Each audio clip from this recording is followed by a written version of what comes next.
감시를 거부하는 자가 범인이다라고 저는 말하고 싶은데요. 감시를 두려워할 게 아니라 도둑질을 하지 않는 것이 가장 좋은 일 아니겠습니까? 반갑습니다. 김영은 TV입니다. 토론회를 마치고 이제 사전투표가 시작됐습니다. 대한민국의 이 사전투표 제도는 사실상 잘못됐다라고 생각합니다. 마지막 토론을 하고 바로 사전투표를 한다? 지금 마지막 토론을 보고 마음에 그리고 판단에 이 변화가 생기신 분들이 꽤 있습니다.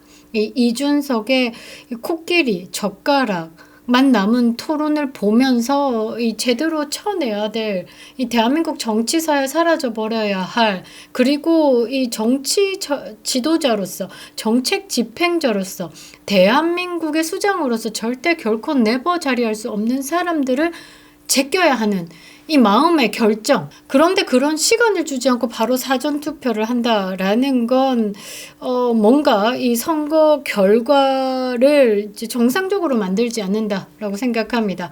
그래서 대한민국 선거제도 이거 사전투표 제도를 없애야 되고요. 본투표를 뭐 하루 정도 더 느린다든지 이런 식으로 해야 된다라고 생각합니다. 그리고 대한민국의 이 투표, 이 선거 제도에 대해서는 꾸준하게 논란이 있었습니다. 이제는 국제사회가 대한민국의 이 선거에 대해서 신뢰할 수 없다라고 하면서 이재명이 대통령이 된다면 대한민국의 부정선거라는 말은 사라질 것이다. 그 말은 뭐냐? 부정선거가 계속 만연해질 거다라는 뜻을 담은 겁니다. 그리고 대한민국의 이 선거는 4.1 오후 총선부터 부정은 있어 왔다. 이 중국의 그림자가 보인다. 그리고 최근에 이 부정선거에 대해서 영화 다큐가 개봉이 됐었죠. 이영돈 PD가 처음에는 의혹으로 시작됐지만 지금은 확신한다라고까지 이야기를 했습니다.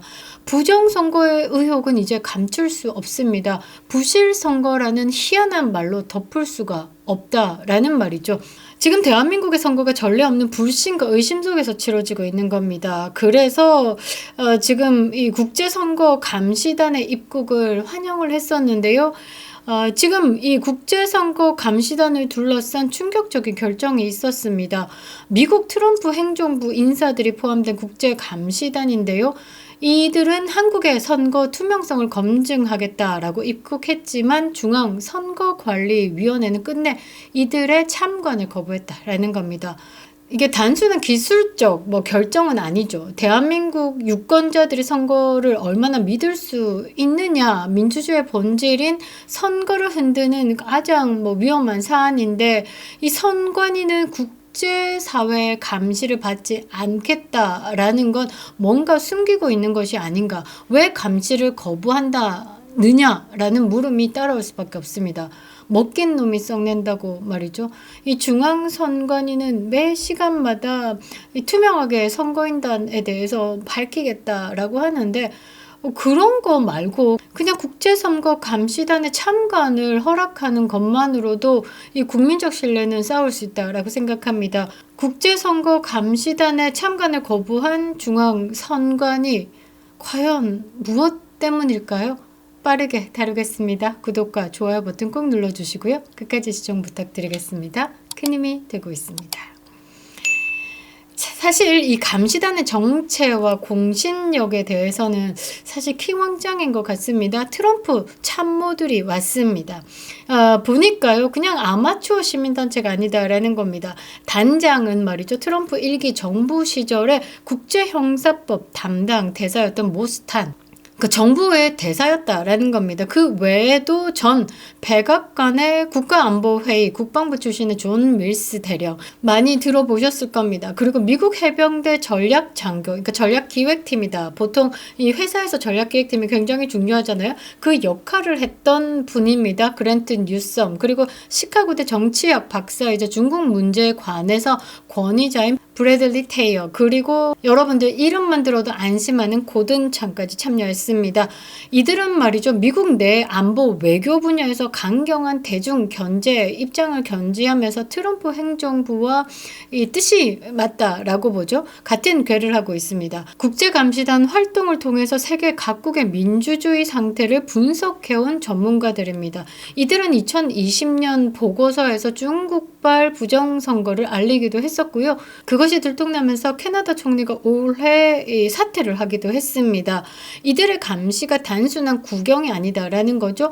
선거 시스템 보안, 절차, 전산 구조까지 종합 점검하는 겁니다. 그리고 외교적 보고서로 이어져 가지고요. 미국 의회와 유엔에 공유될 예정이다라는 겁니다. 굉장히 중요하다라는 거죠. 특히 고든창 같은 경우는 트럼프가 찬사를 보낸 분입니다. 중국과 관련되어서 나는 고든창에 입만 본다라고 농담처럼 이야기를 했는데, 그러니까 중국 관련 동북아의 변화에 관해서 가장 민감하게 반응하는 분이다. 이제 연구가 많이 되신 분이다라는 겁니다.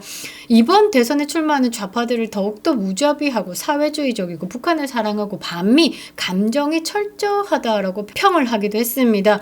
그러니까 이 사람들이, 그러니까 이제 말은 막 애들러서 하는데 이재명을 얘기하는 겁니다. 이재명을 아버지라 부르는 민주당을 이야기를 하는 겁니다. 입법을 장악한 이런 자들이 공화국의 존립을 위태하게 한다라고도 경고를 했습니다. 그리고 우리 국민들에게 애국자의 마음을 가져야 한다. 그러니까 대한민국에 사람을 보지 말고 나라를 좀 보고 선택을 하라라는 메시지죠. 그리고 함께 싸우고 투쟁해야 한다라고 호소했습니다.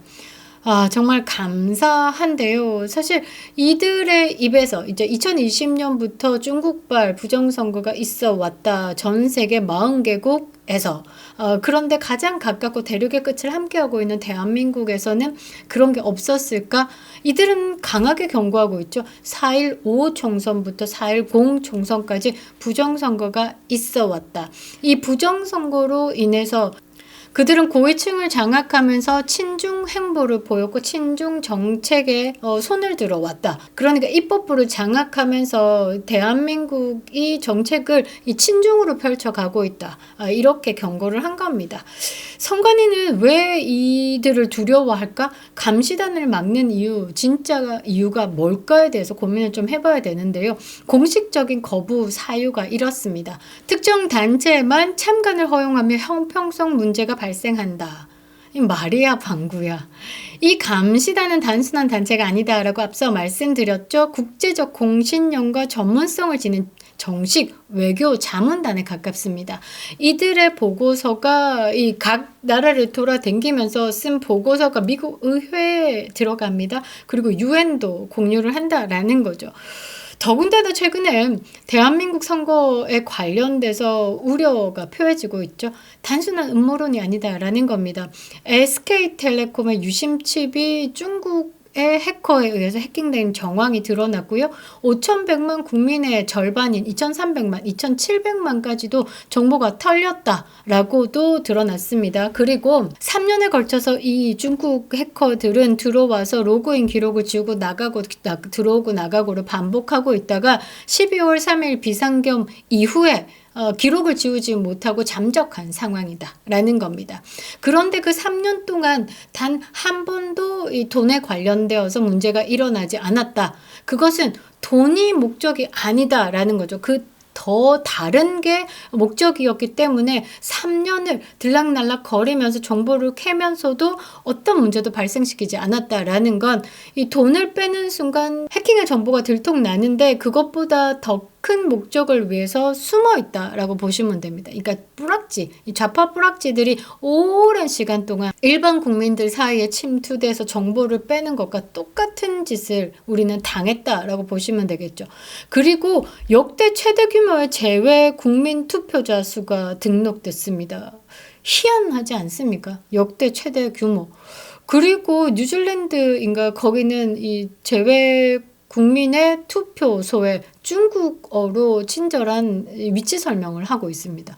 우리나라 사람들이 투표를 하는데 왜 중국어로 안내를 하냐라는 거죠.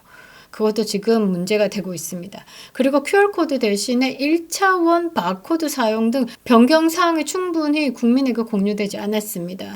특히 제가 걱정하는 부분이 이 제외 국민 투표율이 79.5%로 치솟은 상황에서 국민적 의욕을 더욱 증폭시키고 있다는 겁니다. 해외에서 현실적으로 투표소 접근이 어렵죠. 본국보다 투표율이 낮은 것이 통상적입니다. 그런데도 이번 대선은 예외적으로 급증한 겁니다. 물론 관심사가 꽤 높은 사안이기 때문에 그러하다라고 해석을 한다라고 해도 79.5%는 의외다라는 거죠. 게다가 4월에 발생한 SK텔레콤 유심칩 대량 해킹 사건이 이와 맞물려서 단순한 개인정보 유출을 넘어서 투표 인증과 연계된 전산 조작 가능성까지 의심받고 있습니다. 이 사건은 실제로 재외국민 유권자의 투표 권한이 제3자에 의해서 탈취되거나 대리 조작될 수 있다라는 의혹까지 번지고 있습니다. 이 중국 놈이 이제 한국 사람인지 뭔지 동양인이 가가지고 이 유심칩 해킹으로 인해서 우리나라 국민을 또 만들 수 있다라는 거죠. 그렇기 때문에 국제감시단은 뭐라고 경고를 했냐면요. 현장의 사전투표와 재외투표, 전자개표 방식은 외부 조작에 취약하다. 한국은 이를 더욱더 정밀히 감시할 필요가 있다라고 강조했습니다. 그리고 가장 중요한 게 중국의 화웨이 기술이 개표기에 침투할 가능성까지 우려했다라고 합니다. 중국이 문제죠. 실제로 5월 27일 스카이데일리 보도에 따르면요. 선관위는 국제감시단의 요청을 정식으로 접수한 뒤에도 제대로 된 협의도 없이 형평성만을 이유로 거부했습니다. 그러니까 선관위는 감시단의 인적 구성이나 활동 범위에 대해서 설명조차 제공하지 않았으며 감시단은 대한민국의 민주주의를 포기한 것 아니냐라면 공개적인 유감을 표했습니다. 이 트럼프 일기 정부에서 이 국제형사법을 담당했던 대사 모스탄은 이런 선관위의 이 공식적인 거부에 대해서 이런 말을 했습니다. 우리는 선관위를 견제하려는 것이 아니라 국제사회에 한국 선거의 투명성을 입증할 기회를 제공하려 하는 것이다. 중앙선관위의 공식 협조가 보장된다면 대한민국 선거 시스템의 자신감을 국제적으로 보여줄 수 있을 것이다. 라고 강조했습니다. 그러니까 이거 쉽게 이야기를 하면요. 아니 니네들이 투명하다라고 생각하면 우리를 거부할 이유가 없는데 뭘 그렇게 숨기길래 국제감시단을 거부를 하는지 지금 국제사회가 대한민국 시스템에 대해서 불투명하다라고 의심하고 있는 상황에서 열어라. 안 연다면 니네들 계속 의심받을 거고 열면 국제적으로 한국 선거는 투명하다라고 밝히는 것이니까 제대로 판단해 라고 한 거죠. 오히려 투명하게 검증해달라라는 취지로 이 국제감시단을 웰컴 해야 되는 게 정상인데 이 선관위가 뭐 1시간에 한 번씩 선거 투표를 한 사람들 뭐 밝히겠다, 사전투표는 명확하게 투명하다, CCTV가 24시간 돌아간다 그런 말 필요 없다라는 거죠. 이렇게 그냥 투명하게 검증해달라, 우리랑 같이 한번 봅시다 이렇게 말하면 선관위의 신뢰도는 올라가겠죠. 이 선관위의 이중 태도가 오히려 국민의 의심을 산다라는 거죠. 확신이 들게끔 만든다라는 겁니다. 사실 부정선거에 대해서 조심스러운 입장이긴 하지만 부정선거는 존재합니다. 실제로 존재한다라는 겁니다. 많은 분들이 형상기억종이 이 개드립을 기억할 겁니다. 말이 됩니까? 형상기억종이 그거 갖고 그러면 돈을 찍는 게 가장 좋지 않겠습니까? 돈은 사용하면 사용할수록 다른 부분 때문에 새롭게 화폐를 발행합니다. 이런 부분에 들어가는 예산이 더 만만치가 않죠. 그러니까 처음부터 형상 기억종이로 그냥 돈을 찍어낸다라고 하면 세상에 도는 돈이 100년을 돌아도 그 형상을 기억하기 때문에 굉장히 깨끗한 상태로 유지가 되겠죠. 형상 기억종이로 종이 접기를 해가지고 비행기를 확 날리면 날다가 종이가 바짝 펴진다라는 겁니다. 이거는 선관위가 이거를 개발했다라고 하면 노벨상을 타야 되는 거죠. 없는 말이다라는 겁니다. 이거는 현실이 안 되는 거짓말을 했다라는 거죠. 그러니까 이 선관위가 그때마다 변명을 내놓기 위해서 이 형상 기억종이까지 갔는데 말이죠. 막판까지 갔다라고 봐야 되겠죠. 선관위는 늘 근거 없는 의혹이다 라면서 이 선거 부정에 대해서 의심을 갖는 자들을 오히려 음모론자라면서 치부했습니다. 2020년 총선에서 사전투표율이 본투표 대비 지나치게 높았던 현상 기억할 겁니다. 더불어민주당의 63% 그리고 국민의힘의 36% 비율이 똑같은 지역들이 여러 곳이 있었다라는 거죠. 사전 투표함이 중앙으로 모여졌을 때 전산 입력 지연도 그렇고 오류도 그렇고 뭔가 이상하다라는 겁니다. 그리고 뭐 개표기를 껐다 켰을 때 재부팅 됐을 때 숫자와 재부팅 되기 전에 카운트한 거와 숫자가 완벽하게 달랐다라는 겁니다. 그리고 투표용지에 미리 인쇄된 도장이 발견되기도 했고요. 커트된 종이가 규격이 동일하지 않은 부분도 있었습니다. 그리고 선거 이후에 통신망 분석에서 이 중국 그리고 북한 IP 접속 의심 정황까지 이제 감사원의 감사에서 드러나기도 했었죠. 모든 게 단순히 우연은 아닙니다. 국민은 단순한 개표 결과가 아니라 개표 과정과 시스템을 신뢰할 수 없게 됐다라는 것이죠. 그래서 이번 국제감시단의 감시가 단순한 외부의 눈이 아니라 국민의 신뢰를 회복하는 마지막 기회였다라는 것인데 그마저도 막았다라는 게 의심을 살 수밖에 없다라는 거죠. 이제 남은 건 뭐겠습니까? 국민들이 감시단이 돼야 된다라는 겁니다. 감시를 거부하는 자가 범인이다라고 저는 말하고 싶은데요. 감시를 두려워할 게 아니라 도둑질을 하지 않는 것이 가장 좋은 일 아니겠습니까? 감시를 받는 것이 두렵지 않으려면 나쁜 짓을 안 하면 되는 거다라는 거죠. 지금 선관위가 하는 게 뭐냐면요. 도둑이 재발절인 듯 태도를 보이고 있다라는 겁니다. 이대로 간다? 2025년 6월 3일에 있는 이 조기 대선의 결과에 대해서 승복하지 못할 선거가 될 수도 있다라는 겁니다. 지금이라도 늦지 않았습니다. 국제감시단의 전면 참관을 허용해야 합니다. 그리고 사전투표 시스템의 보안 감사 전면 실시해야 하는 겁니다. 신뢰를 거부한 자는 공정성을 말할 자격이 없는 것이죠. 선거는 말이죠. 국민의 것입니다. 가장 단순한 진리를 대한민국 선관위가 가장 먼저 배워야 할 시점이 아닐까라고 생각합니다. 선관위의 구린내가 나면 날수록 더욱 그리운 이름이 있습니다. 그립다 윤석열. 김영윤TV였습니다.